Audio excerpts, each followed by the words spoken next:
que se vuelve a otro país, voy a tener que salir corriendo a esa hora.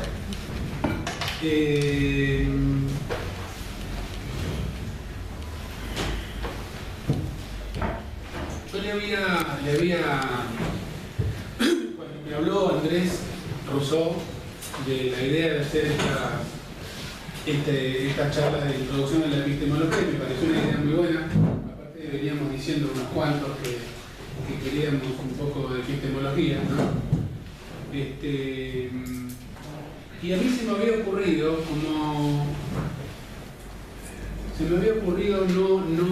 no empezar con la introducción de la introducción, sino agarrar un ensayito muy lindo de Canguilhem, que se llama, bueno, no es lo que voy a hacer, pero el cuento lo fue la idea original, se llama El objeto de la historia de las ciencias. Me parece que es un lindísimo artículo cortito, bastante complejo, donde Canguilhem se pregunta ¿historia de qué hace la historia de las ciencias? Y conversando por teléfono con Andrés, Andrés me dijo, no, mejor vamos a una cosa más inicial. Entonces, porque yo, como hace 5 años se publicó en Vertex un artículo más o menos extenso que yo escribí con esto, Introducción a la epistemología, me parecía que venir a hablar de eso era como pan con pan, que ya estaba escrito. Pero escuché la insistencia y por eso le puse introducción a la introducción. Como si fuera, empezamos de cero.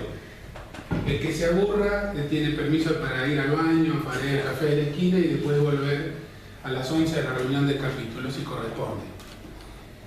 Por supuesto, esta va a ser una charla más formal porque están filmando, así que la mitad de Levin no va a venir. Después veremos si ganamos o perdemos con eso. Y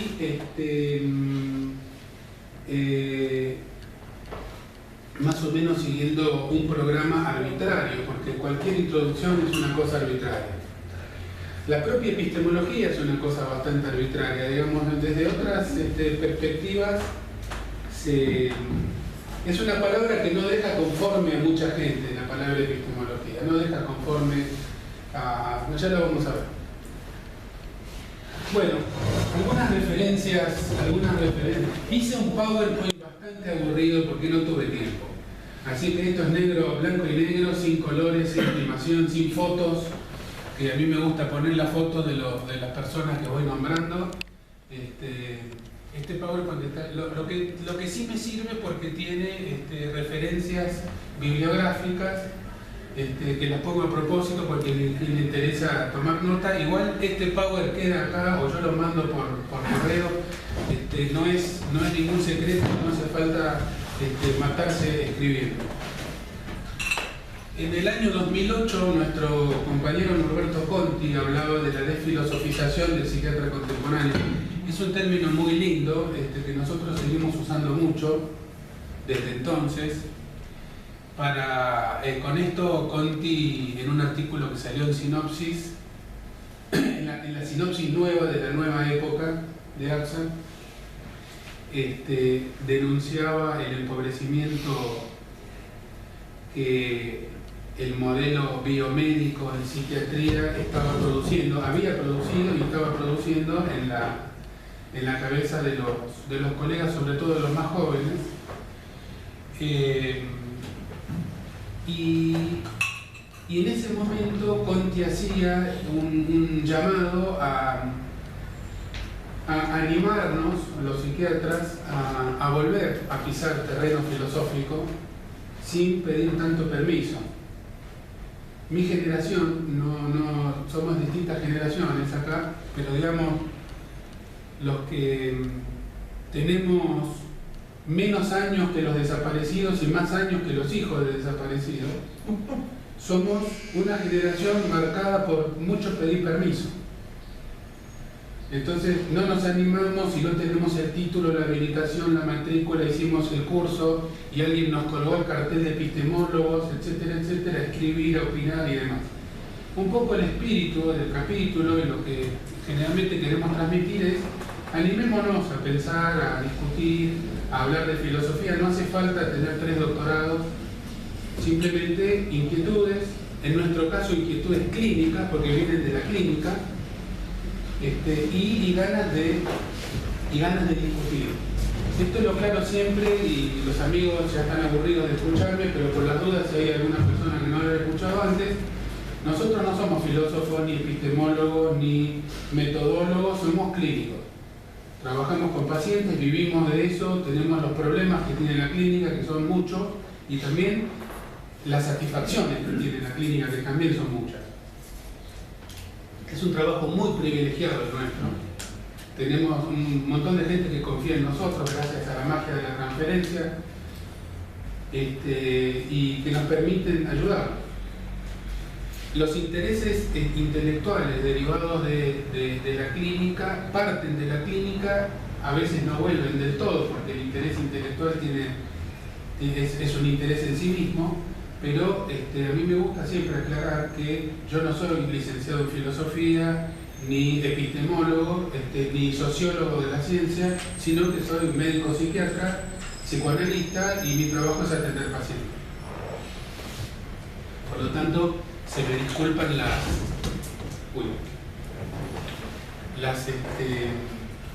esto no es una charla pensada para filósofos.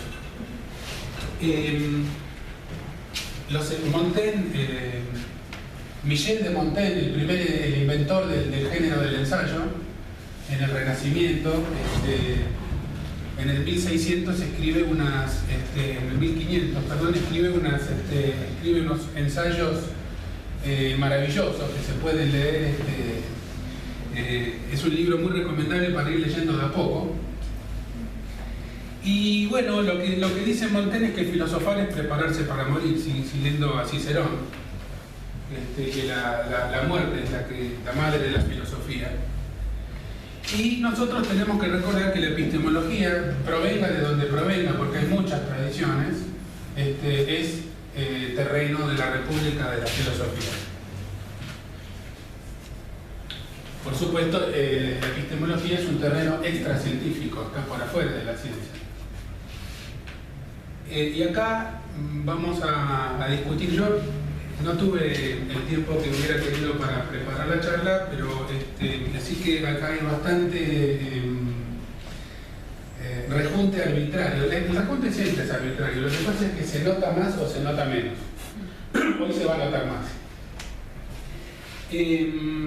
Una vez una asistente a un curso hace 2 o 3 años se enojó conmigo cuando yo hice una referencia crítica a Klimovsky. No se enojó conmigo mal, ni me pegó ni nada, pero había sido discípula de Gregorio Klimovsky y se resintió un poco porque yo opuse, como lo vamos a hacer dentro de un rato, cierta concepción de Klimovsky con la de Enrique Marín, 2 epistemólogos argentinos. Klimovsky decía, ustedes saben, muchos de ustedes deben tener este libro, Epistemología y Psicoanálisis, son 2 tomos de editorial Bibel. La epistemología es el estudio de la estructura, validez y producción del conocimiento científico. Esta sería la definición clásica, discutible por supuesto, y más convencional. Hay una tradición anglosajona para la cual epistemología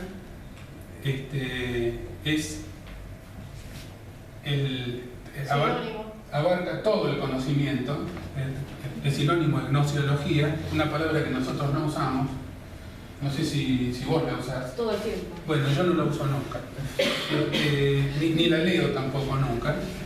Y en la tradición continental, es decir, Europa excepto Gran Bretaña, epistemología se refiere solamente al conocimiento científico. Esto, por ejemplo, estos 2 franceses, Lecourt y Lalande, en sus diccionarios, equiparan epistemología solamente al estudio de la validez y la estructura del conocimiento científico. Ahora, esto abre una discusión que no vamos a hacer hoy, pero que hay que plantearla. A mí en la ironía de... Recién estaba en el café repasando el articulito que no voy a compartir con ustedes hoy, y me encanta la ironía francesa de Canguilhem cuando dice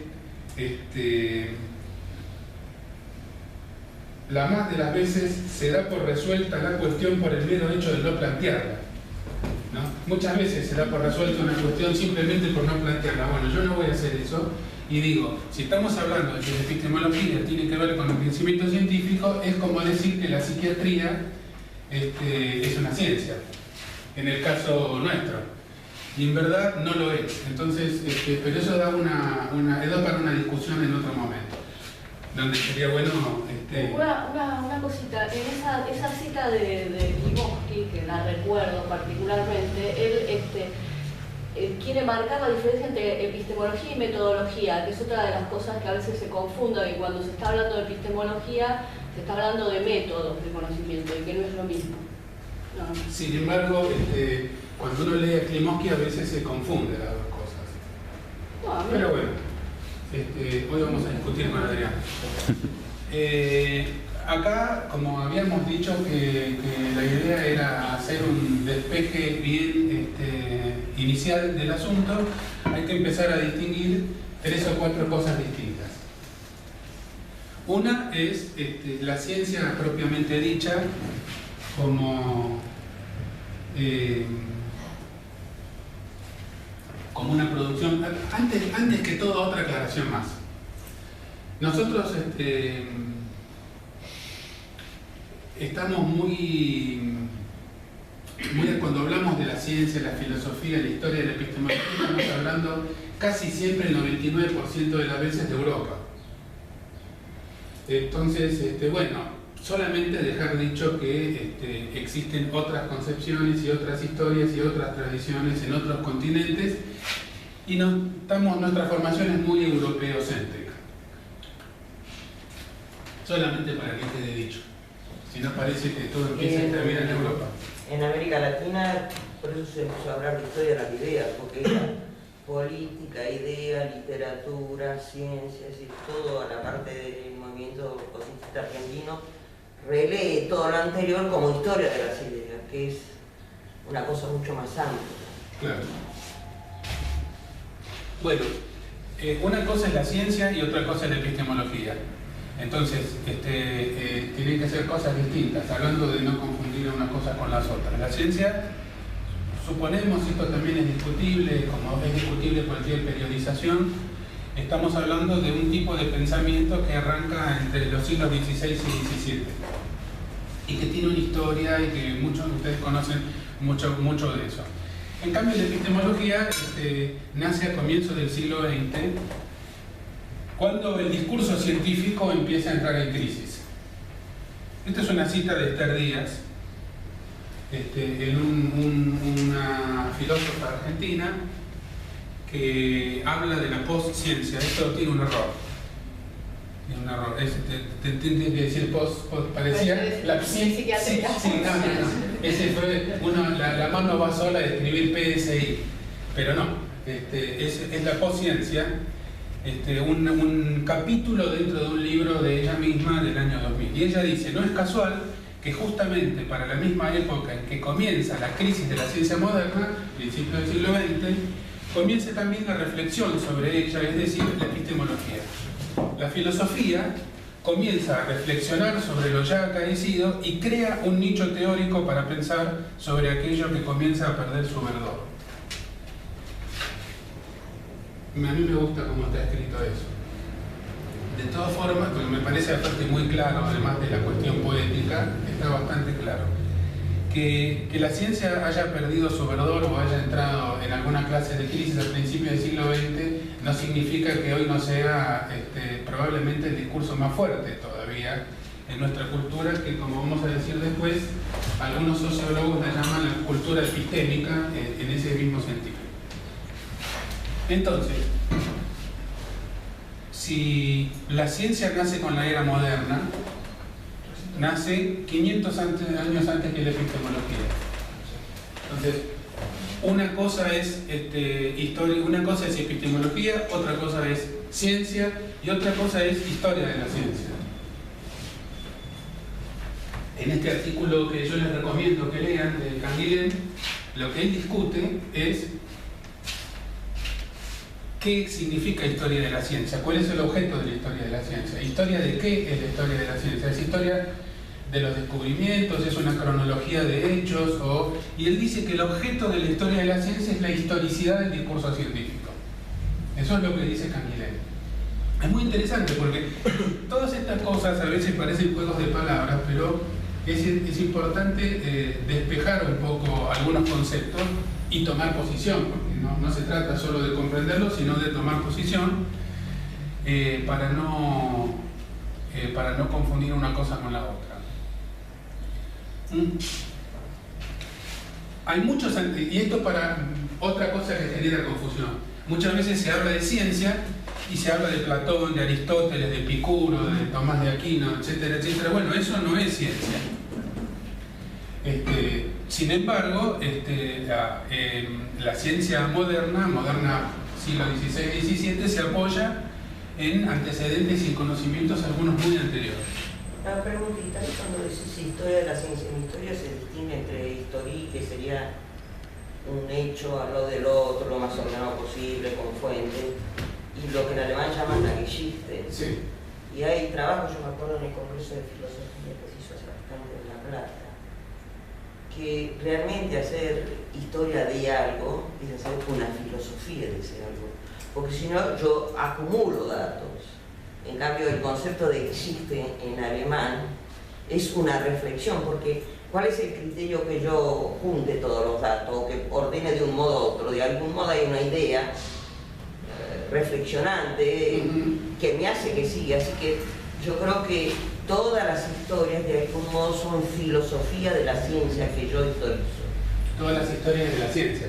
De cualquier cosa, Claro. porque de algún modo es con qué criterio la hago yo. Bueno, eso Porque es si lo no que... acumulo cosas. Eso es lo que mi hermana, la historiadora, llama epistemología de la historia. Porque en cada disciplina, lo que está pasando, están pasando muchas cosas últimamente en este terreno. Una de las cosas que están pasando es que las disciplinas en los últimos 20 años, académicas, han comenzado a escribir sus propias historias, sin pedirle permiso a los historiadores. Esto produce resquemones, ¿no es cierto? Es como si la psiquiatría está escribiendo la historia de la psiquiatría. Nosotros tenemos un capítulo que se llama Historia de la Psiquiatría. Y un historiador puede venir a decir, pero ustedes no son historiadores, no hagan la historia de la psiquiatría. Ustedes hagan psiquiatría y nosotros hacemos historia de la psiquiatría.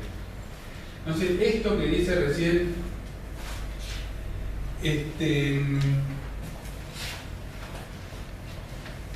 la doctora Robaletti, también es producto de disciplinas pisándose el terreno unas a otras. Vos decís, Lucrecia, filosofía, eso es hacer filosofía. Un historiador saldría, le escucho a mi No hermana. le ponga el término filosofía, ponerle reflexión. Porque ninguna persona, aunque haga agronomía, un día no se sienta a pensar qué es lo que hace. Más, mejor. Kant decía que el hombre es un animal esencialmente metafísico, así que cualquiera que haga cualquier saber o cualquier técnica de algún modo piensa qué es lo que hace, más allá o más acá. Porque si no, ¿cómo ordena? Si no, junta cosas. Estamos de acuerdo. Sí, estamos de acuerdo. Más o menos eso es lo que se discute en un estilo un poco más francés en este artículo que les recomiendo de Canguilhem, en donde justamente lo que Canguilhem trata de discutir es eso, qué se está haciendo cuando se hace historia de la ciencia, o qué se debería hacer, o cuál es el objeto de la historia de la ciencia. Entonces, primer objetivo de esta charla, distinguir entre estas cuatro cosas que son distintas: historia, historia de la ciencia, ciencia y epistemología. Como para empezar desde lo más básico. Yo me quedé con una cosa de lo anterior. Sí. Cuando hablas, por ejemplo, que Aristóteles es historia de la ciencia. Pero en el fondo, para Aristóteles, la ciencia era la ciencia a su momento. Y la Yo no dije que Aristóteles sea la historia de la ciencia. Lo que digo es que cuando se habla de ciencia, muchas veces se menciona antecedentes históricos o las matemáticas, etcétera, pero no sería correcto asimilar eso con lo que hoy conocemos o lo que hoy llamamos ciencia. Esos anacronismos son muy comunes y nosotros incurrimos en ellos todo el tiempo. por ejemplo, la democracia de la Grecia antigua, pero es imposible no incurrir en esos anacronismos. Lo que pasa es que cuando uno afina en la punta del lápiz y lo trata de poner en limpio, tiene que hacer la aclaración. No, está bien eso de no incurrir en anacronismos en el sentido de que la ciencia empírica moderna no era la ciencia de la antigüedad, pero en la antigüedad se crearon los sistemas axiomáticos.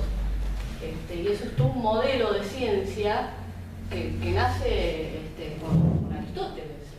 Bueno, eso es Y discutible, eso está es cierto, completamente vigente. es cierto y también es discutible cómo llamarlo a eso.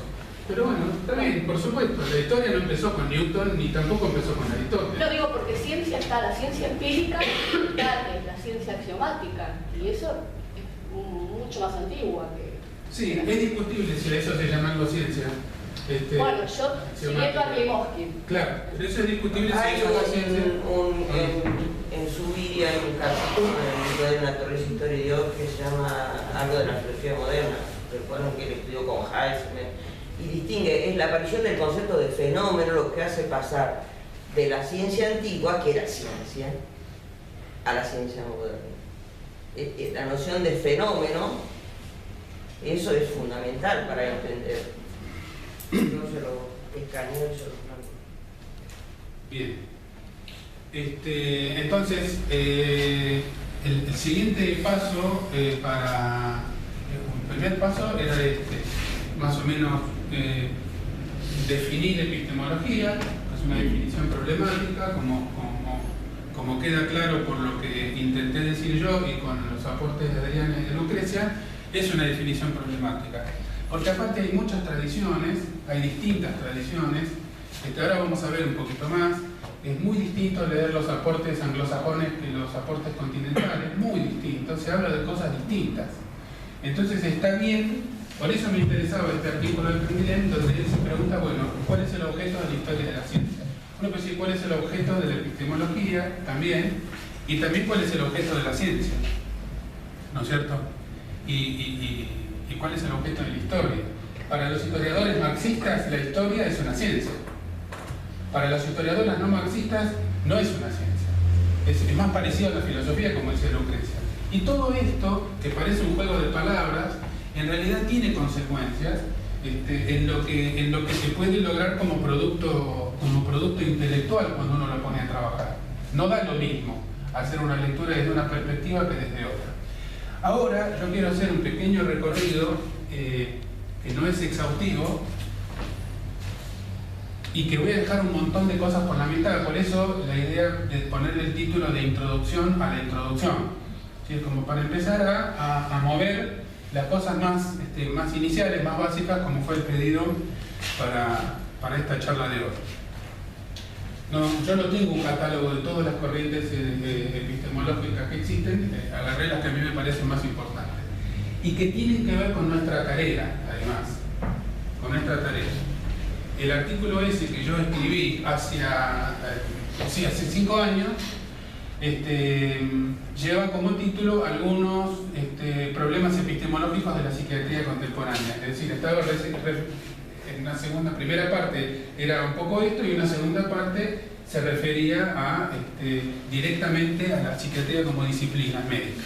Entonces, no era un artículo sobre epistemología, sino sobre epistemología de la psiquiatría. Entonces yo voy a hacer un recorrido que tiene que ver con esta asociación y con este capítulo. Unas palabritas de las corrientes internalistas y las externalistas. A los franceses no les gusta esta distinción, por ejemplo, a Canguilhem no le gusta esta distinción entre internalistas y externalistas. Seguramente a Ranterí tampoco le hubiera gustado mucho.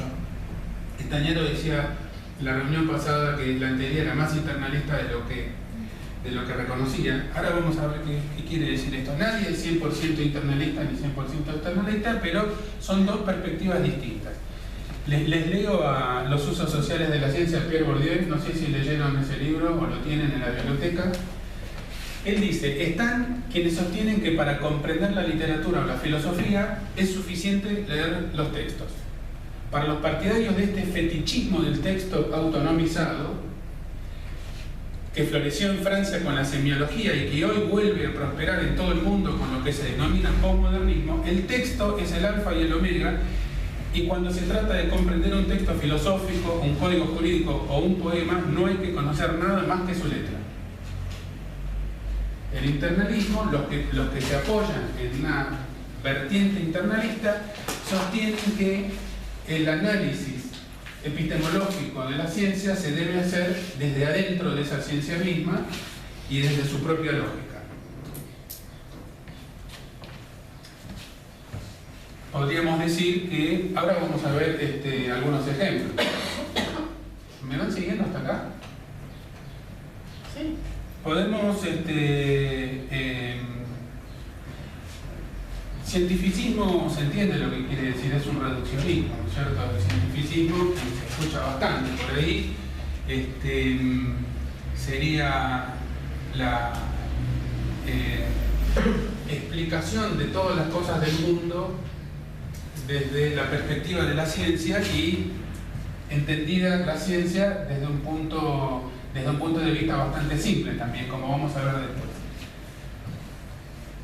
Esto dice Enrique Marí en Elementos de Epistemología Comparada. La posición cientificista es, en la teoría, una de las más típicas posiciones dogmáticas que se consuma en dos pasos: la asimilación del pensamiento racional con el pensamiento científico y la posterior asimilación del pensamiento científico con las teorías físico-naturales. Enrique Marí era abogado y dedicó parte de su vida a estudiar este tipo de cosas en vez de ejercer el derecho. Y muchos de nosotros, es mucho más divertido que ejercer el derecho, suponemos. Muchos de nosotros, yo lo conocí a Enrique Marí leyéndolo gracias a Norberto Contra.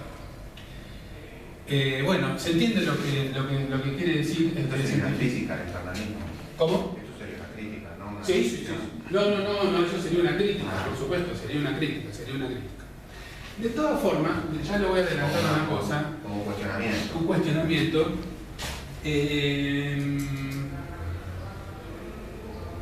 Ya vamos a llegar después a Foucault, que no era epistemólogo, pero vamos a llegar igual a eso.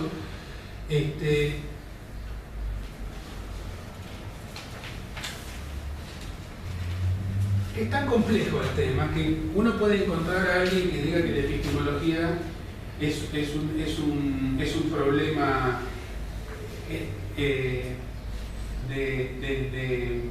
de cómo distinguir dónde hay verdad y dónde no hay verdad en el discurso científico, hasta encontrar personas, o sea, la palabra verdad, hasta encontrar otros que digan que como Foucault, la verdad o no verdad de un discurso no depende de ese discurso, sino del poder de verdad que se le otorgue desde otras instancias de los poderes fabricadores de verdad, constituyentes, como diría,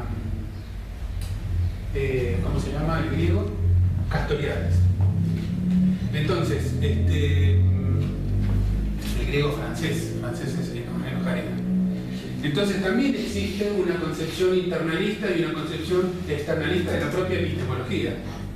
Por ejemplo, uno puede encontrar un abogado, por ejemplo, que diga que base esto para poner un ejemplo de lo que acabo de decir en otro terreno. Cuando se dice que algo es legal o no es legal, y con eso está saldada la discusión, uno se olvida que la esclavitud fue legal, el apartheid fue legal, el holocausto fue legal. Pero no legítimo. No legítimo, pero digamos, lo que la ley diga no es la verdad, sino lo que los poderes instituidos quieren que diga. Acá pasa algo parecido con la verdad científica. Eso es es un positivismo jurídico tipo Kelsen. Bueno, entonces tenemos el positivismo científico, claro. Entonces ahí vamos a llegar.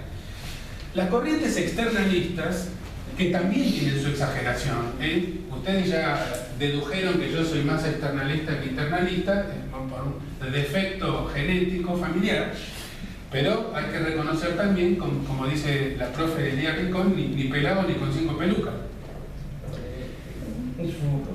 El discurso externalista sitúa a la ciencia como un discurso social, históricamente determinado, no como un discurso purificado de toda pureza que trae la verdad de los hechos. Estas corrientes en plural, pretenden remitir el texto siempre al contexto. Bourdieu relaciona esta corriente con las posturas marxistas, algo de eso, ya lo vamos a ver un poquito más adelante con la Escuela de Frankfurt.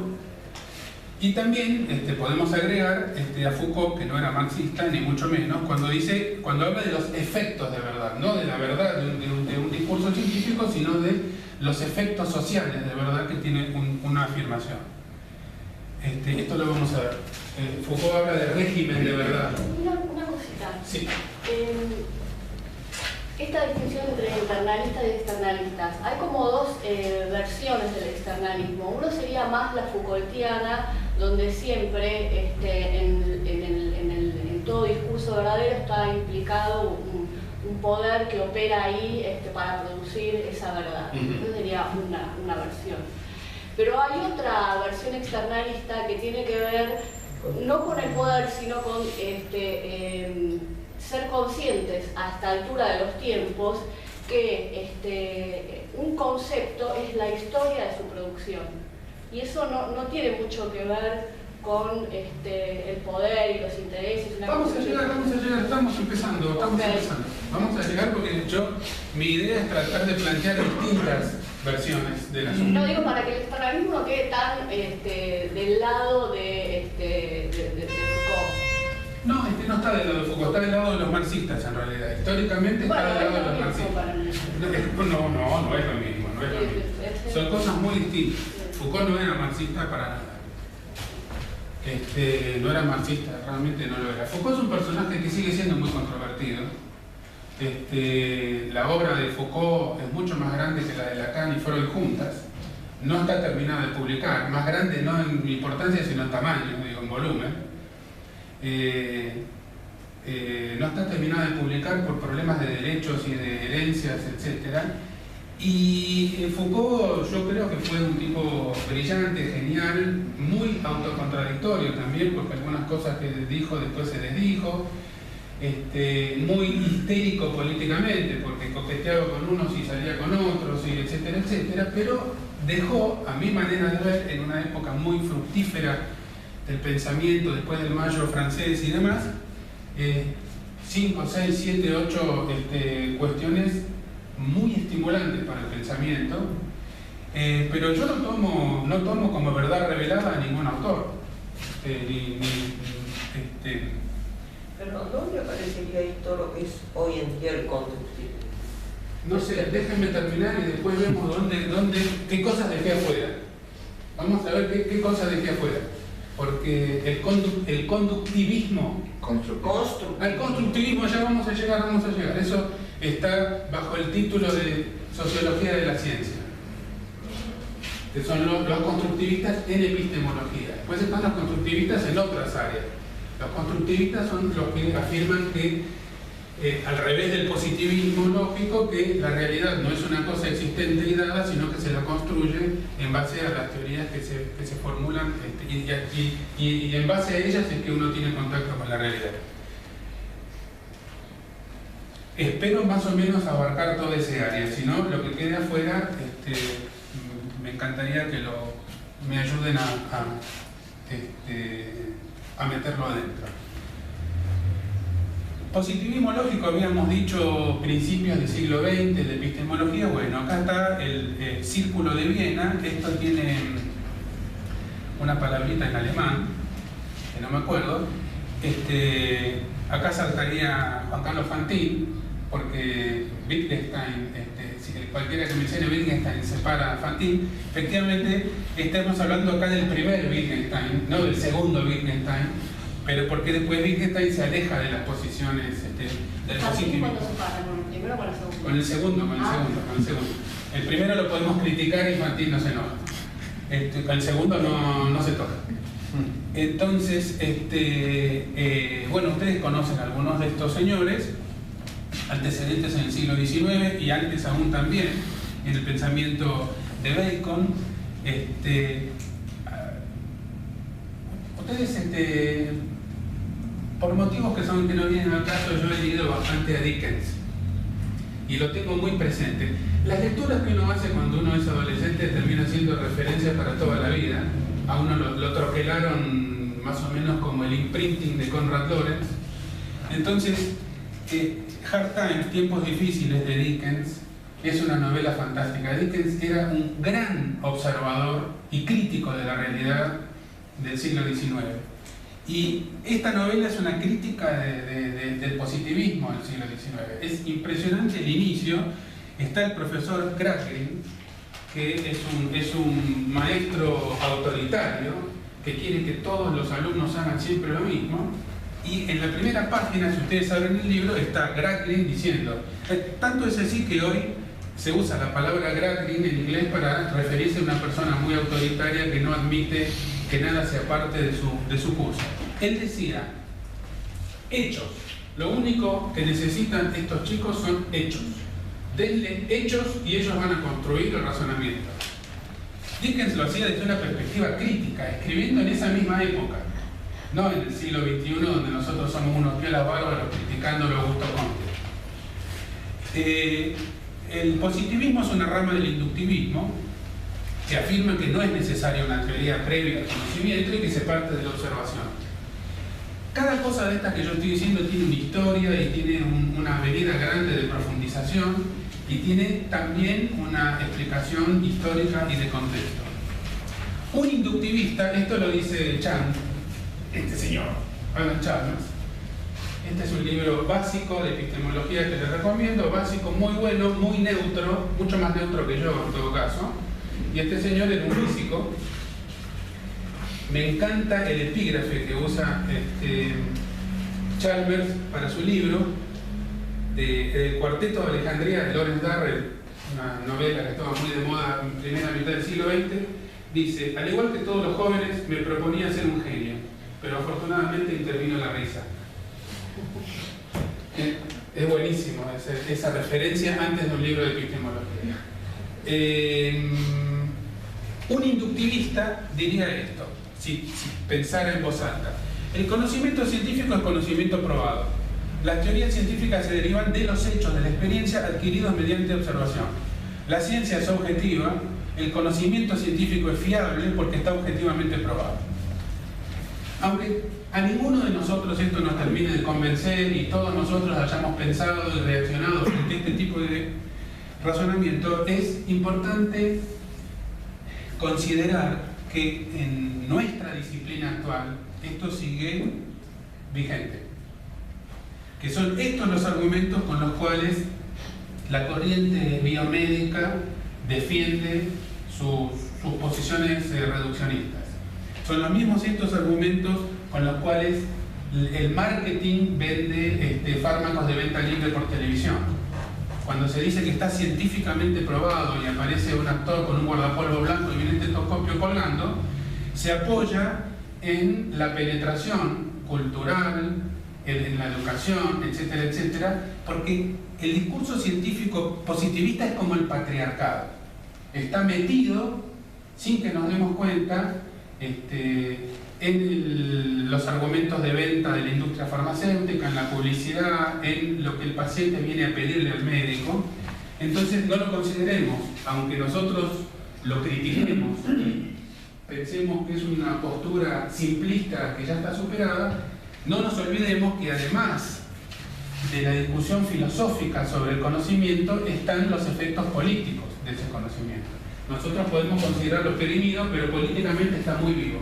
No, cuando decís esto pensaba que aún más hay una suerte de formación delirante en el campo de nuestra disciplina que habla de la psiquiatría basada en la evidencia. ¿no? Claro, bueno, yo no me metí para nada en eso, pero absolutamente. Que sería, digamos, un paso más allá. La palabra evidencia ya lo hemos discutido en otra oportunidad, pero sí, totalmente.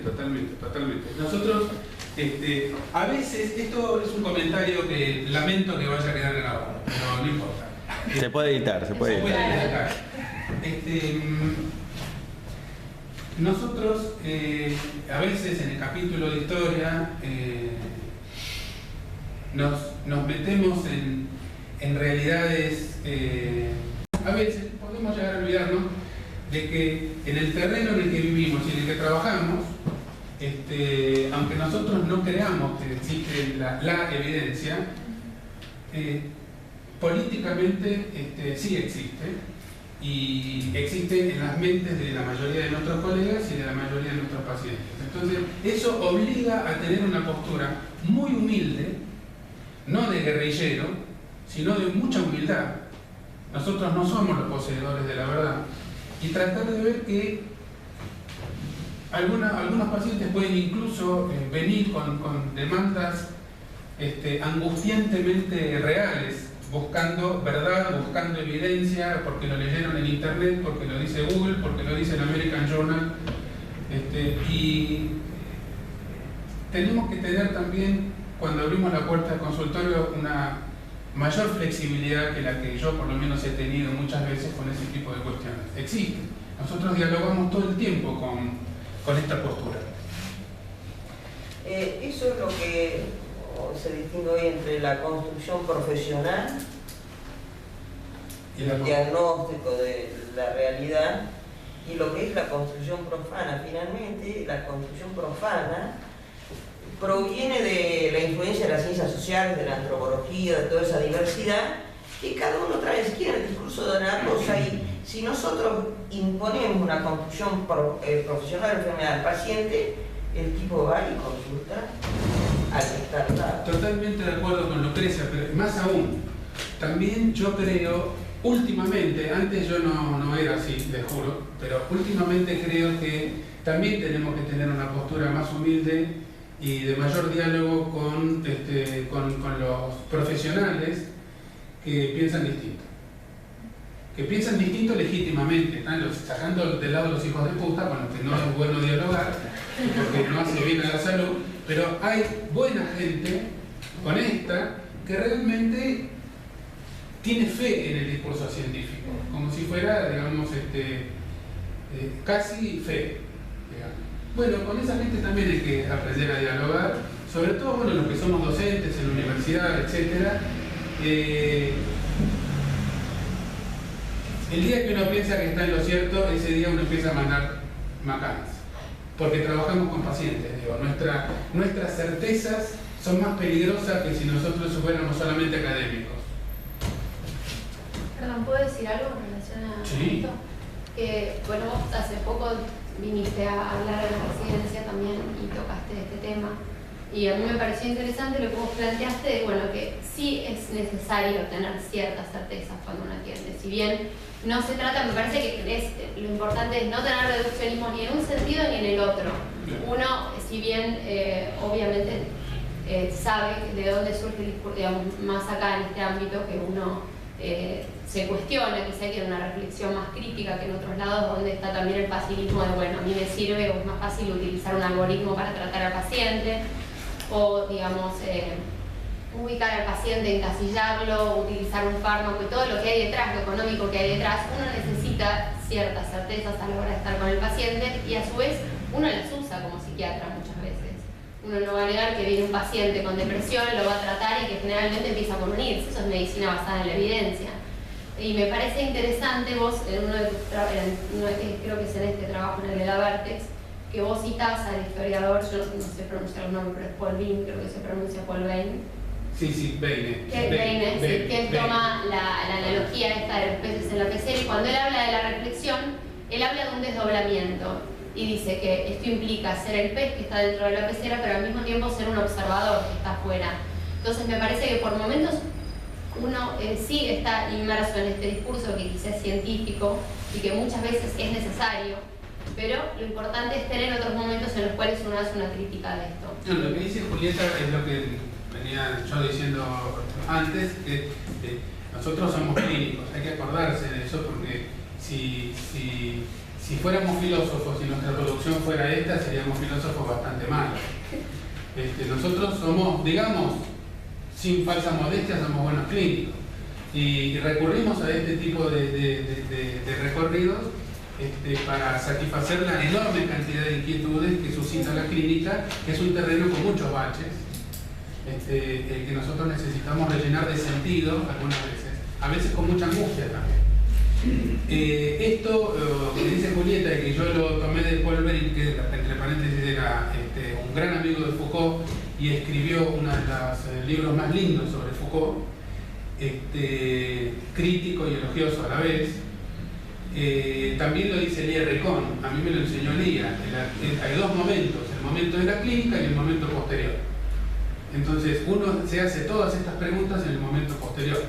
Y en el momento de la clínica uno atiende con 2 o 3 certezas que no son psicóticas, son certezas operativas, que sirven para que la cosa funcione. Por ejemplo, la creencia en la transferencia, en el vínculo terapéutico, el buen uso de las herramientas psicofarmacológicas, el buen uso de una clasificación seria, más o menos consensuada, históricamente fundamentada, para poder ponerle un nombre sindromático a lo que el paciente trae, sin comerse el caramelo con el papel puesto, como dice Stagnaro, y sabiendo que desde una perspectiva constructivista, construccionista, marxista, externalista, etcétera, etcétera, pero ese señor tiene ideas de suicidio. Entonces, tenemos esas dos dimensiones en nuestra cabeza. Es importante tenerlo en cuenta. Yo, si me juzgan como filósofo, no me aprueban. Esto es una charla que da un psiquiatra sobre algunos temas de epistemología que le interesan, que le vienen más o menos leyendo desde hace un tiempo, y el interés no es que a uno lo inviten de Harvard para dar una charla sobre esto, sino el interés es enriquecer nuestro razonamiento clínico y también despertar nuestra conciencia política dentro de la disciplina, del terreno disciplinar de la psiquiatría, porque en particular la psiquiatría, la psicología y el psicoanálisis son disciplinas muy atravesadas por lo político. Siempre lo fueron y en este momento también. 2 palabras sobre el falsacionismo de Popper. Ustedes conocen, esto que les voy a decir lo saben todos, pero lo repasamos. El falsacionismo también se conoce como método hipotético deductivo. Este es el que le gustaba a Gregorio Klimovsky. Yo la miro a Diana por las dudas a ver si me dice así. La observación es guiada por la teoría no puede ser verificada sino falsada, decía Popper. Es un avance importante en la crítica al positivismo, siguiendo el camino de la deducción. La deducción va de la teoría a la observación, a diferencia de la inducción, que es el terreno que estábamos hablando antes, que va de la observación a la formulación de leyes generales. Yo ya les conté 20 veces la crítica de Bertrand Russell al induccionismo, con su parábola del pavo inductivista, ¿se acuerdan, no? El pavo inductivista que se basaba en la observación porque era muy positivista, lo compra un granjero, se lo lleva a su granja y lo mete en un corral y le da de comer un día a las 8 de la mañana. Al otro día entra, le da de comer a las 8 de la mañana, al otro día entra, le da de comer a las 8, y el pavo va acumulando data. Y cuando su conciencia inductivista está satisfecha, porque pasó mucho tiempo, domingo, jueves, días de sol, de lluvia, el tipo formula su ley general. Todos los días me dan de comer a las 8 de la mañana, pero justo ese día era 24 de diciembre. Y entra el granjero y le corta el pescuezo para llevarlo a la cocina. Ese es el riesgo, decía Bertrand Russell, del induccionismo. Bueno, entonces lo que dice Popper, que la ciencia no debe verificar, sino tratar de falsar. Es interesante como postura. ¿Se puede decir una cosa? Sí. Algo muy importante entre el inductivismo y el método hipotético deductivo es que el inductivismo nunca llega a leyes generales de un nivel de abstracción muy alta. Claro. Entonces, el inductivismo, si somos consecuentes con esto, solamente tenemos leyes empíricas, nada más. Entonces, bueno, las explicaciones quedan limitadas a ese nivel de lo empírico, pero nunca se puede tener eso teoría. lo decimos como una crítica, no un inductivismo. Claro, no estaría de pero, acuerdo con eso.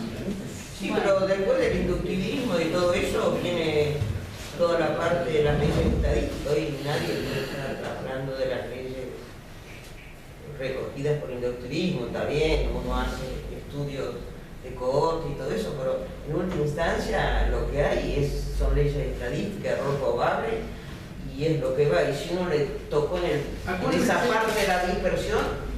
A mí hay una cosa de Kuhn por eso esos abiertos que me parece muy freudiana, que lo toman anterior a que los paradigmas dejan huellas en el siguiente, ¿no es cierto? No son cortes netos como las etapas del desarrollo psicosexual. Entonces es importante, esto no es solamente historia pasada muerta, son todas estas cosas siguen conviviendo. Lo que dice es cierto. Hoy nadie se va a comer el inductivismo en su versión más simple. Sin embargo, en cualquier texto de medicina uno lo encuentra. Bueno, Vygotsky, un chiste, ¿no? Decía que los médicos hacen inductivismo a partir de un solo caso. Cierto, es cierto, claro. Son el mejor ejemplo de inductivismo. Pago de Bertrand Russell. No, pero los casos son así, uno no se puede reír. Porque, ¿qué son la historia de los casos?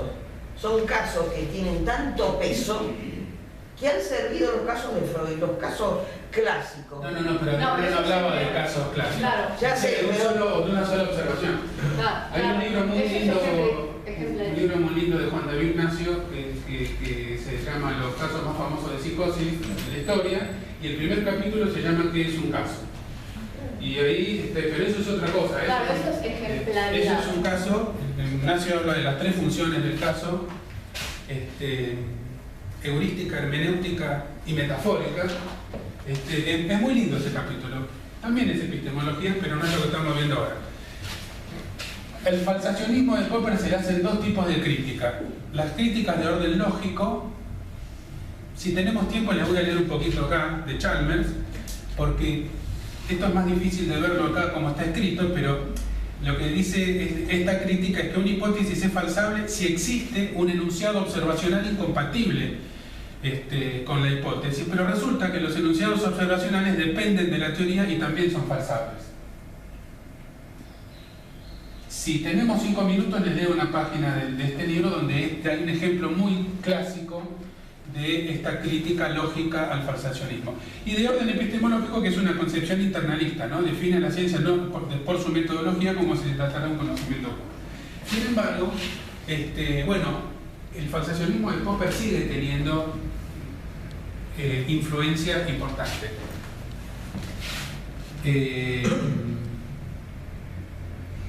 Y la idea de Popper de que una teoría científica nunca puede ser verificada, sino solamente falsada, a mí me parece una idea bastante estimulante, dentro de una versión internalista mejorada, digamos. Bueno, cambiamos la púa a otro surco. La escuela de Frankfurt es la escuela inventora de lo que se conoce como teoría crítica. Teoría crítica es la entrada en Wikipedia de teoría crítica. Es un conjunto de pensadores. Diga. No, lo de Wikipedia, estamos filmando. Ah, está bien, que filme, ya está, ya lo que sea.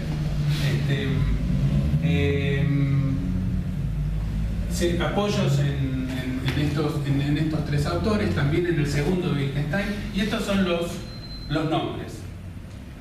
Jürgen Habermas todavía vive, y también está otro señor que todavía vive, que es Appel.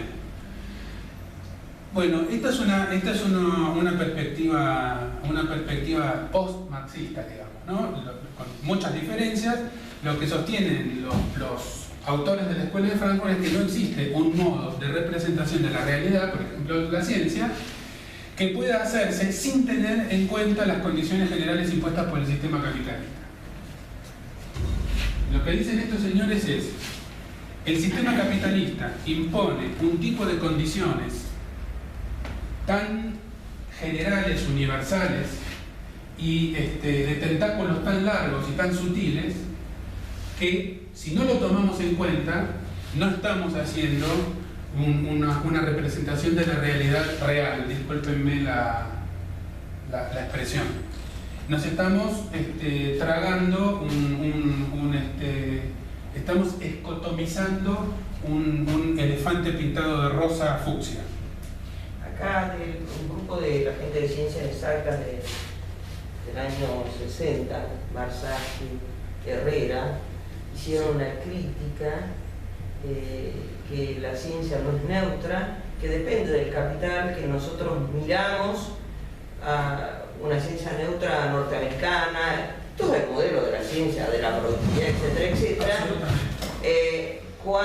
Y recién ahora se empieza, bueno, lo de Isaac hace mucho, por eso lo cumplieron tanto. Ese librito chiquitito de Bazar que yo lo tengo, lo rescaté de una biblioteca que estaban regalando, y es un librito lindísimo, no me acuerdo. Porque además dice que... Ciencia política y científica. Eso, claro, eso. Porque además él dice que la ciencia se debe a la sociedad, tiene una función social. Digamos, ¿de dónde sale el dinero? De la gente. Y los científicos tienen que responder a la gente. No es que nosotros hacemos una encuesta y decimos qué quiere que investiguen, no, hay también algo. Pero de algún modo uno tiene que mirar a quién, ciencia para quién. O hacemos ciencia para los grandes papers, o ciencia para la realidad. Por eso, hay remedios que se llaman huérfanos. ¿Por qué? Porque a los países del capitalismo no les interesa. ¿Ciencia para quién? Si vamos a tener un ratito antes de las 11, creo, por cómo venimos para discutir. Escuela de Frankfurt excede la epistemología, no era su preocupación no era solamente la epistemología, sino que pretendían construir una teoría sociopolítica crítica reactualizando las ideas de Marx. Esto es lo que se conoce en conjunto como teoría crítica, tienen varias versiones. Esto ya lo sabemos tanto y lo hemos hablado tanto que lo voy a pasar, lo puse solamente porque sí. De paso, déjenme decir que ni Kuhn se imaginó que su librito La estructura de las revoluciones científicas iba a tener tanta repercusión. A veces pasan los contextos, a veces pasan estas cosas. Nosotros lo usamos bastante en el capítulo ya saben por qué, por el libro de George Lantenil-Lora, Ensayo sobre los paradigmas de la psiquiatría moderna. Y aparte, tiene, digamos, un aspecto bastante heurístico y permite amoldarlo a distintas necesidades. Es como, es bastante amoldable el modelo de Kuhn. Y tiene algunas cosas también estimulantes, como habíamos dicho de Popper, aunque es muy criticable.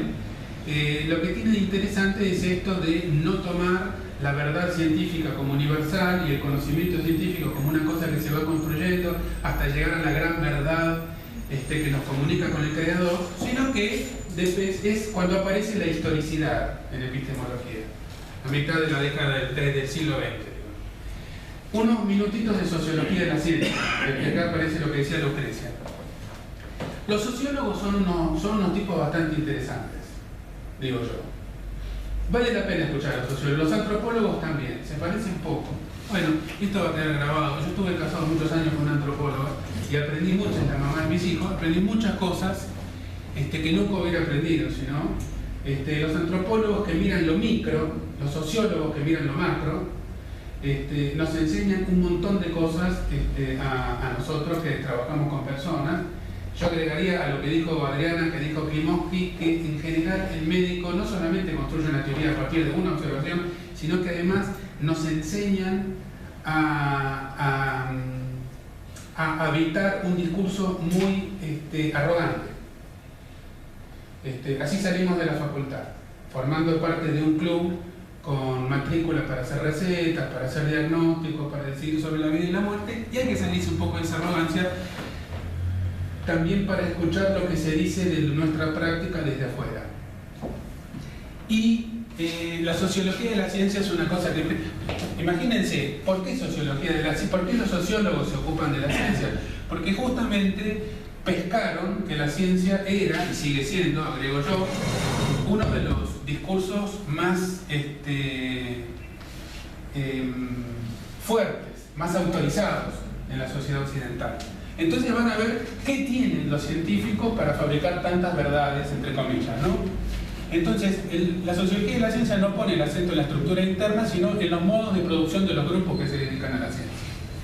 El patriarca fue Robert Merton, más o menos en la década del 40, Hizo unos trabajos, el más conocido es, propuso la relación entre ética puritana y producción científica. Parecido a lo que hizo Weber sobre la ética protestante y el capitalismo, porque es bastante parecido, ¿no? Lo que dijo Merton, un grupo de sociólogos empezó a hacer otra cosa, que es a meterse en la cocina de los laboratorios. Y aquí aparece esta señora Karin Knorr-Cetina, alemana-americana. La fabricación del conocimiento es un libro fantástico, que yo les recomiendo, que está editado en castellano por la editorial de la Universidad de Quilmes. Entre paréntesis, miren el fondo editorial de la Universidad de Quilmes, que tiene cosas buenísimas. Hay una librería acá en Navarro y a 1500 y 600, una esquina que están todos libros de todas las universidades chiquitas que nos parecen. La Sarmiento, la Quilmes. Bueno, este libro yo se los recomiendo, es un libro de la perspectiva construccionista. Karin Knorr-Cetina realmente es una genia. Este libro es de 1980 y trae un ensayo preliminar del sociólogo argentino Pablo Kramer, que vale la pena. Usa como epígrafe, yo soy lector de epígrafe, como habrán visto, y de introducciones. La escritora inglesa Dorothy Sayers dice en uno de sus libros: Señor mío, los hechos son como las vacas. Si se los mira fijamente a la cara, generalmente se van.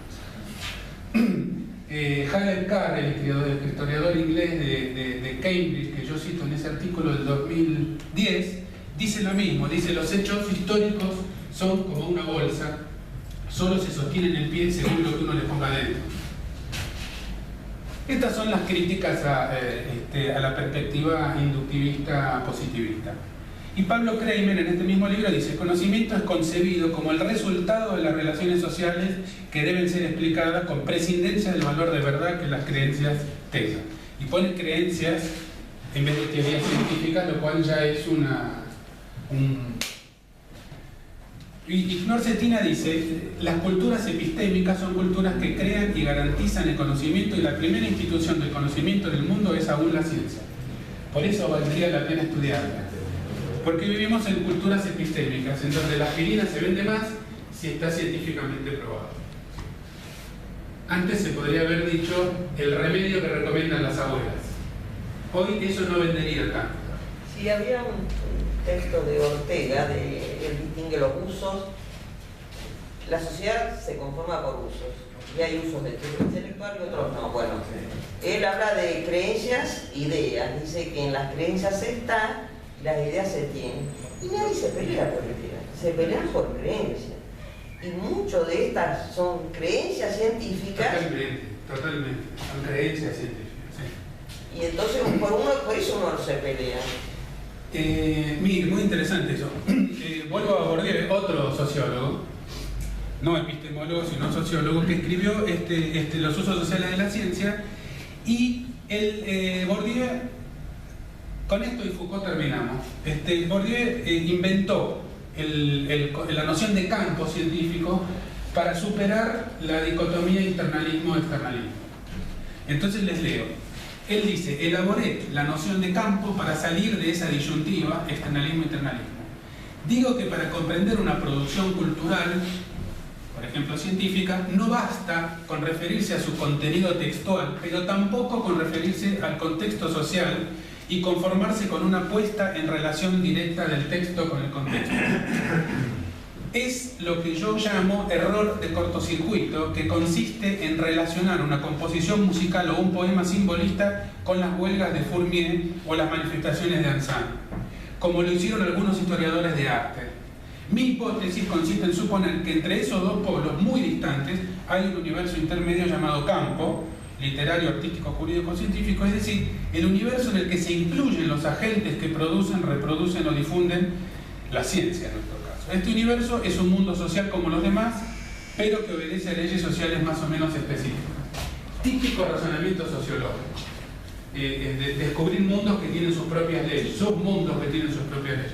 Pero por eso digo, me parece muy bueno que nos amiguemos un poco con la sociología de la ciencia, que es una perspectiva que,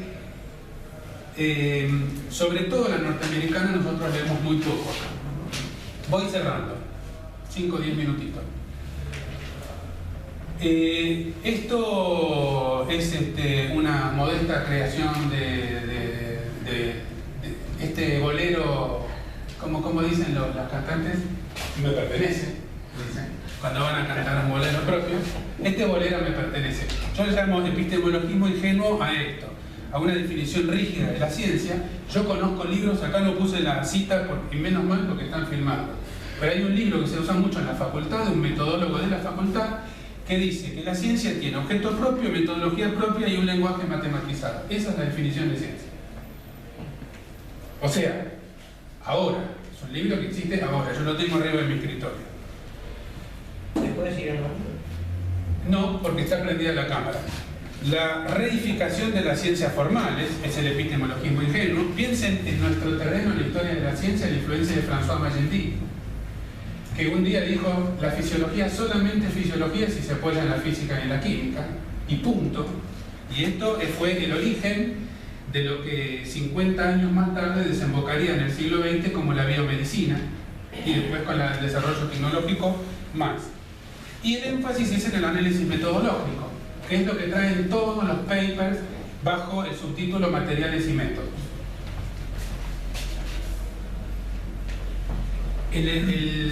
¿Cómo llamamos recién? Ya me olvidé. Epistemologismo ingenuo, heredero del empirismo, del inductivismo, que pretenden partir del hecho, intrínsecamente vinculado al nacimiento y requerimientos del sistema capitalista, en donde se hace este deslizamiento: ciencia, técnica, industrialización, eficacia, utilitarismo, lucro. No podemos dejar de mencionar que los productos de la ciencia hoy son mercancías. Y verdad. Y verdad también, sí, tal cual. Acá es donde se enojó una señora que tenía toda la razón del mundo, y yo a veces en los sueños le pido disculpas porque ella lo quería mucho a Gregorio Klimovsky, y yo también, la verdad, me parece que un tipo muy honesto, que colaboró muchísimo, y uno de los primeros en interesarse por el análisis epistemológico del psicoanálisis. Pero hay una postura ético-epistemológica que se llama en la literatura la ciencia martillo, de alguna epistemología, por ejemplo la de Klimovsky, que decía: la ciencia es como un martillo, se puede utilizar para clavar un clavo o para romperle la cabeza a una persona. Lo que implica un falso dualismo entre razón teórica y razón práctica, y esto es lo que responde Marie. En 1991 dice: las teorías incluyen sus condiciones de aplicación en su aparato conceptual, lo cual es una posición epistemológica, ética, política bastante diferente. Bien, esto ya lo habíamos dicho. ¿La frase de Marie cómo es? Dice: las teorías incluyen sus condiciones de aplicación en su aparato conceptual. Bueno, dos cositas de Foucault, que lo que dice es que, digamos, rechaza la concepción de la ciencia como un martillo. Lo que dice Foucault en Verdad y Poder, cuando uno... hay muchas cosas de Foucault que están editadas, en vez de... Él escribía cosas sueltas y algunas están editadas, compendiadas de una manera, otras de otra. Esto se llama Verdad y Poder y está supuestamente de 1978, pero es anterior. Foucault dice: el problema no consiste en dividir lo científico, que sería lo verdadero, del resto, sino en ver históricamente, Lucrecia diría filosóficamente, cómo se producen efectos de verdad en el interior de discursos que no son en sí mismos ni verdaderos ni falsos. A mí me gusta mucho esto de efectos de verdad, porque si no hablamos de efectos de verdad, estamos hablando de religión. Lo dice la ciencia, lo dice Dios, Vox Dei, listo, chao. Vamos a la iglesia, rezamos y se acabó. Foucault dice: la verdad no está fuera del poder ni sin poder. La verdad se produce gracias a múltiples coacciones, y cada sociedad tiene, es importante lo de las coacciones en la perspectiva Foucaultiana, y cada sociedad tiene su régimen de verdad y su política general de verdad. Si lo pensamos desde nuestra disciplina, va a ser muy fácil entender esto. Esta política general de verdad, dice Foucault, hace que algunos tipos de discursos funcionen como verdaderos o falsos. Regula el modo mediante que se sancionan unos y otros. La FDA, por ejemplo. determina las técnicas y procedimientos que están valorizados para la obtención de verdad y otorgan, esta política otorga el estatuto a quienes están a cargo de decir lo que funciona como verdadero, el estatuto de, no está dicho ahí, pero digamos de científicos. Agregaría uno. Y la política general de verdad tiene 5 rasgos para Foucault. La verdad está centrada sobre la forma del discurso científico y sobre las instituciones que lo producen. Está sometida a una constante incitación económica y política, porque tanto la economía como la política necesitan la verdad como insumo. El objeto es objeto de una inmensa difusión y consumo, el discurso científico, y es producida la política de verdad y transmitida bajo el control dominante de grandes aparatos políticos y económicos, y provoca debates políticos y luchas ideológicas diversas. Esto no es epistemología, ya no fuimos de la epistemología. Digamos, sería como una especie de externalismo extremo. Esto ya no es epistemología, ya no fuimos de ahí. Es una crítica socio-histórica. Lo que dice Foucault es, él propone correr el eje de ciencia e ideología a verdad-poder. Que a mí me parece muy interesante verlo así, y acá son dos cosas más. Foucault dice, el problema esencial no es criticar los contenidos ideológicos que estarían ligados a la ciencia o hacer lo posible para que la práctica científica esté acompañada por una ideología justa, sino saber si es posible constituir una nueva política de verdad. Y terminamos con esta cita de Deleuze, que a mí me encanta, La lógica del sentido, en 1970. Deleuze decía, el sentido no es nunca principio ni origen, sino producto. No hay que descubrirlo, ni restaurarlo, ni reemplazarlo, sino que hay que producirlo mediante una nueva maquinaria. Está bueno eso. Esa cita de Gilles, que no tenía nada de Gilles. Ahí termino. Tenemos unos minutitos antes de la reunión oficial del capítulo para el intercambio. O las opiniones. Quería hablar de la ausencia. Bien. De Descartes. Ajá. Porque finalmente, atrás de las variables, de dividir, de quitar contextos, si querés, sociales, antropológicos, todo esto, hay un señor que decía que dividía el mundo en cosas simples, neutras. Nosotros en psiquiatría tenemos la división entre un cuerpo biológico, un cacho de carne, por eso Comte decía que los médicos eran veterinarios, y una psique aislada que hoy anda en lo que se llama inteligencia artificial. Y eso ha llevado a nivel de ciencia a trabajar sistemas polarizados. Si uno entra en un sistema de biblioteca o cuando clasifica ciencia es, por ejemplo, si yo quiero poner psiquiatría, otras ciencias aparecen, ¿no? Porque la psiquiatría es una ciencia que está entre las ciencias humanas y las ciencias duras, las biológicas, pero no hay un sistema que me clasifique. Si voy a trabajar en bibliotecas pasa lo mismo. Un ejemplo clave es la psiquiatría y la ética aplicada. Yo los dos trabajos que tengo sobrante digo que ambas constituyen un campo, porque es la intersección. ¿Qué es la psiquiatría? Es la intersección de una serie de saberes. Si yo me quedo con el cuerpo biológico, se acabó, no sigo para nada. La ética aplicada no es un capítulo subordinado a la ética normativa, sino es cómo reflexiono yo sobre los fenómenos que provienen de todas las ciencias humanas y sociales desde una dimensión ética.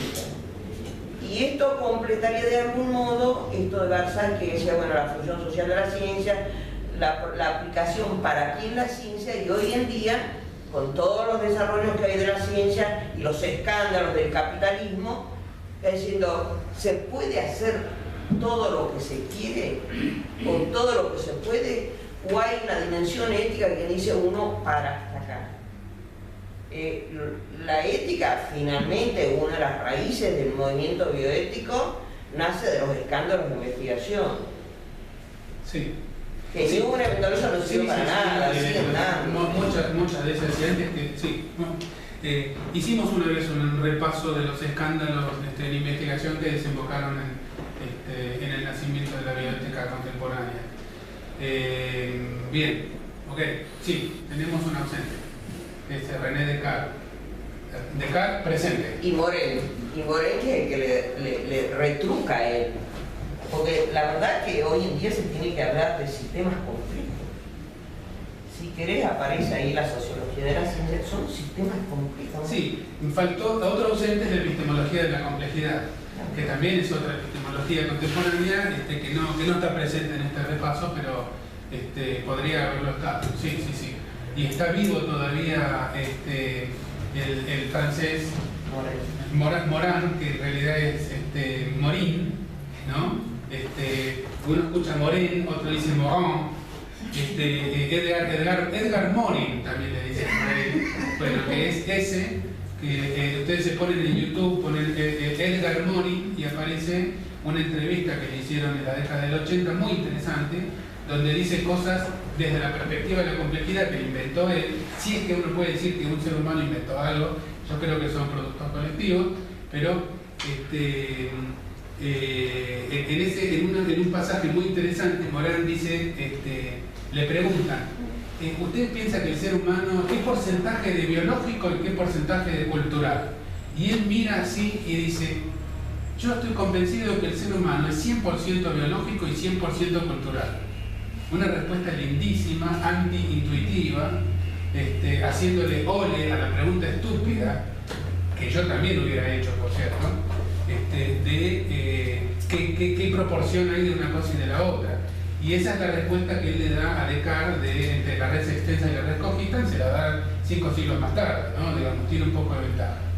Pero me parece que sí, podríamos haber incluido a Morán y a la epistemología de lo complejo, que después, pero aparte el construccionismo en salud mental, porque yo hablé de construccionismo en sociología, en salud mental el construccionismo aterrizó sobre todo en Palo Alto, en California, con los sistémicos, con Václavic y con la teoría sistémica, en donde la primera y segunda cibernética. La primera y la segunda cibernética, y después Palazzini, ¿cómo se llama? Palazzini, Palazzola, eso, gracias.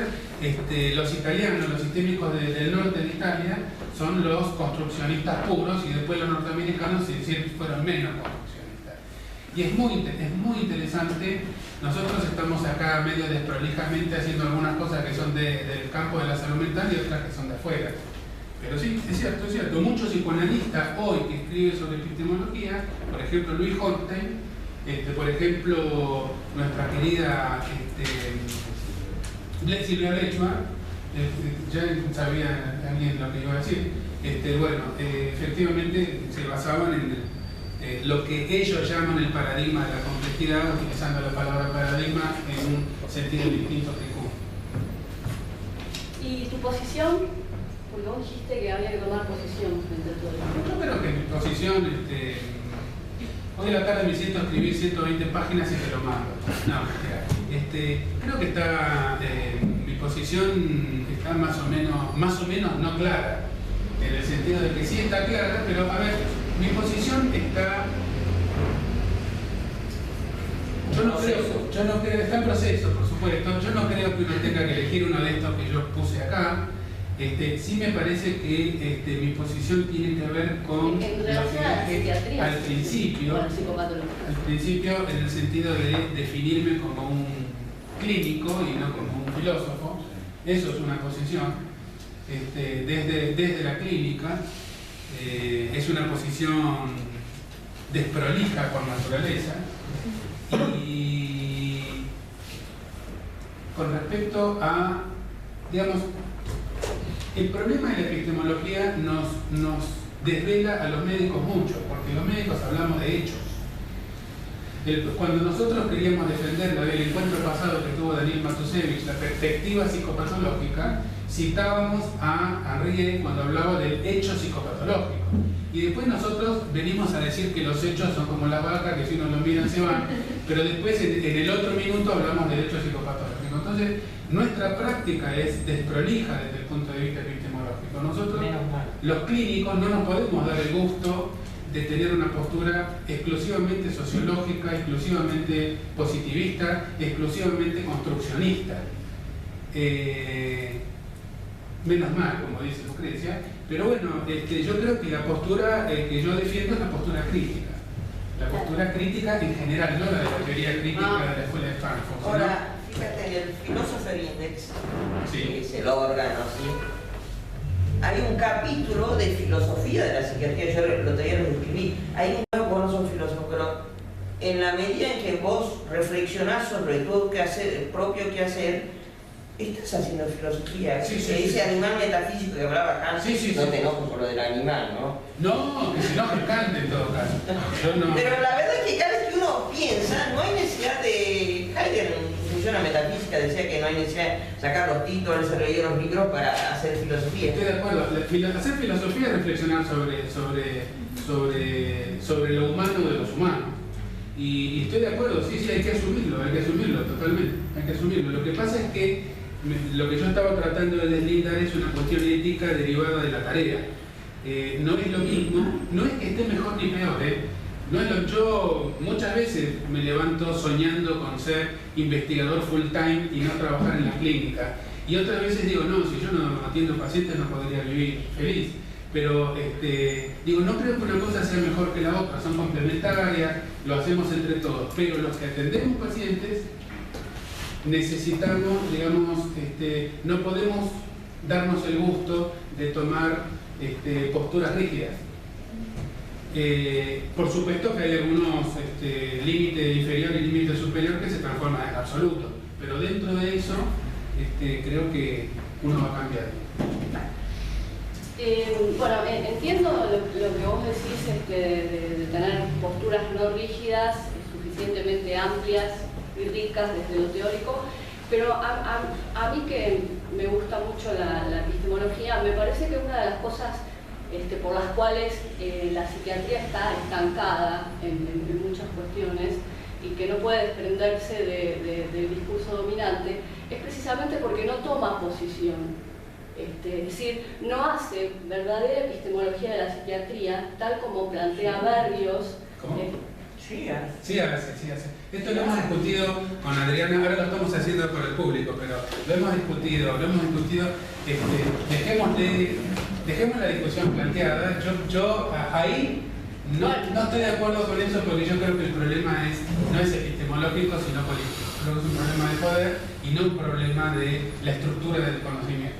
Pero bueno, está bien. Yo pienso que algo de la estructura, desde ya que hay todo un contexto social y político y de producción y de cuestiones políticas implicadas, pero me parece que hay algo propio de la estructura del conocimiento donde hay que meterse muy en serio. Y si hay en algo que me gusta muchísimo lo que plantea Berrios, es justamente esto de hacer epistemología de la psiquiatría. Claro, no en el sentido de cómo la hace él, pero me parece que es algo que hay que hacer. Claro, exacto. Después Berrios hace. Pero me parece que... Carlos. Termina en el magma primordial. Termina en el magma primordial, en la señal de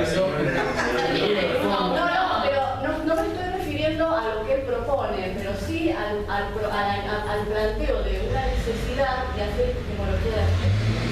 Tomar posición, o sea, hacer filosofía, de verdad. No, yo quería intervenir en dos sentidos de lo que vos dijiste previamente, agradecerte la charla que nos diste, que realmente siempre es muy clara o ayuda a pensar estas cuestiones que, como vos sostenías al principio, si uno se autoriza, no se autoriza como clínico para meterse en determinados temas, y después para hablar en público de lo mismo, porque no es lo mismo meterse en tu casa, en el libro de tu casa, con determinados temas que hablar en público. Uno. Dos, yo me preguntaba, acá me gusta preguntarme si no podríamos hablar de una epistemología de la clínica, con toda la aberración que esta construcción puede suponer, ¿no? Si no hay un pensamiento clínico. Para volver a la clínica, digamos, ¿no? Y tres, quería hacer mi aporte a esta relación de los hechos y las marcas. Adelante. Porque yo, el libro de Nocetina, ¿sí? me costó 2 entradas a la feria del libro no la última, sino la anterior. La primera lo descubrí en el stand de la Universidad de Quilmes y estuve a punto de comprarlo, pero mi obsesividad no me lo permitía, porque no sabía quién era, de qué se trataba. Cuando me fui tan caliente con la idea de comprarme de tener ese libro que se llamaba La fabricación del conocimiento, y volví, porque iba a pagar la entrada y me lo compré. Bueno, aparte de esta estupidez que ocurrió con el libro, comparto tu gusto por los epígrafes. De lo que sé del libro es solo el epígrafe, lo todavía no lo leí. Vale mucho la pena. Pero yo digo lo siguiente, si los hechos son como las vacas, que solo de verlas suficiente tiempo, si uno se queda mirándolas suficiente tiempo desaparecen, ¿qué diferencia hay entre plantear que si uno viene a 160 kilómetros por la ruta 2 y se te cruza una vaca, digamos, y chocas con la misma, digamos, los hechos no existen? Claro, es como podemos hacer una epistemología del bife de chorizo si hablamos de la vaca. No, sí, claro que los hechos existen. Lo que pasa es que, bueno, no sé, una respuesta levemente a la discusión. Una respuesta rápida, ya nos pasamos la hora, pero una respuesta rápida de eso sería berreteando. Adriana se muere de ganas de contestarte a ella. Adelante, doctora. Sí, los hechos existen. Existe el núcleo duro de la ciencia, es mi posición, ¿no? Y el núcleo duro del sentido común. Obviamente, si ves una vaca en una ruta vas a frenar y no la vas a estar mirando fijamente para que se vaya. Si no podés frenar, podés pensar, la realidad es una construcción, no me preocupo. Porque va a ser tu último pensamiento. No, pero me hice pelota contra una construcción. Me hice pelota contra un hecho construido socialmente. Una vez un amigo mío fue a una clase de budismo y el maestro empezó diciendo todo es una ilusión. Este amigo, como es muy cientificista, le dijo, bueno, meté los dedos en el enchufe, ¿no? A ver si todo es una ilusión. Los hechos, hay hechos que existen, que se nos imponen, no todo es una construcción y eso es toda una discusión filosófica. Pero bueno, nos excede completamente. Sí, lo que sí me parece muy importante, lo que estás planteando, que me parece que va al punto donde sí es relevante una discusión epistemológica, es sobre la epistemología de la clínica. Porque justamente al plantearlo en relación a la clínica, lo que nos estamos corriendo es del conocimiento científico. Nosotros tenemos que posicionarnos en el conocimiento clínico. Y eso ya es otra visión que nos llama a otra epistemología. Bueno. Claro, por ahí, agrego a esto, para bajar un poco el nivel de abstracción, ¿sí? No sé, el ADD, la esquizofrenia, ¿qué son? Uno se pregunta, ¿no? ¿Son hechos, existen, o sea, son entidades concretas que existen en la realidad, son construcciones? Bueno, y ahí es muy fácil ver que son construcciones históricas. Por supuesto, por supuesto. Pero decir que la esquizofrenia es un constructo teórico, lo cual a mí me parece totalmente aceptable, no invalida que uno comprenda también que existe la experiencia, la vivencia de tener delirios y alucinaciones, de sentirse distinto, de estar embargado por una angustia ingobernable, y eso que siente la persona, con eso que siente la persona, con lo que nosotros trabajamos también. Por eso la discusión epistemológica está permanentemente en el foco de nuestra tarea, todo el tiempo. A veces uno lo ve más o a veces uno lo ve menos, como decía Julieta. Uno no puede abrirle la puerta a un paciente para decirle, mire, estamos en un momento crítico del paradigma científico. A ver, usted hablaba del perspectivismo, uno nunca mira una cosa, a ver, si yo tengo una mesa, no la puedo mirar de todos lados, si la miro de arriba no la miro de al lado, del costado no, entonces, no tanto un construccionismo fuerte, pero un débil, es decir, nosotros desde el lugar que nos ponemos, desde el momento que nos ponemos, desde la situación que nos ponemos, tenemos una mirada. Por eso la ciencia es un conjunto de conocimientos y la ciencia es, si quieren, un proceso que lo hacemos todos. En clínica es muy importante para evaluar una epistemología de la clínica los resultados. Pero eso es para otro día. Estamos en tiempo cumplido. Nos pasamos de la reunión y hay cosas para discutir. ¿Una cosa más? Dicen que la En el ley de libro la de Guadalajara es un alto avance. Ramos Justicia Conectable, bueno, dio otro libro después de la Conectable, la psicometodología como lógica, que es una epistemología de la clínica.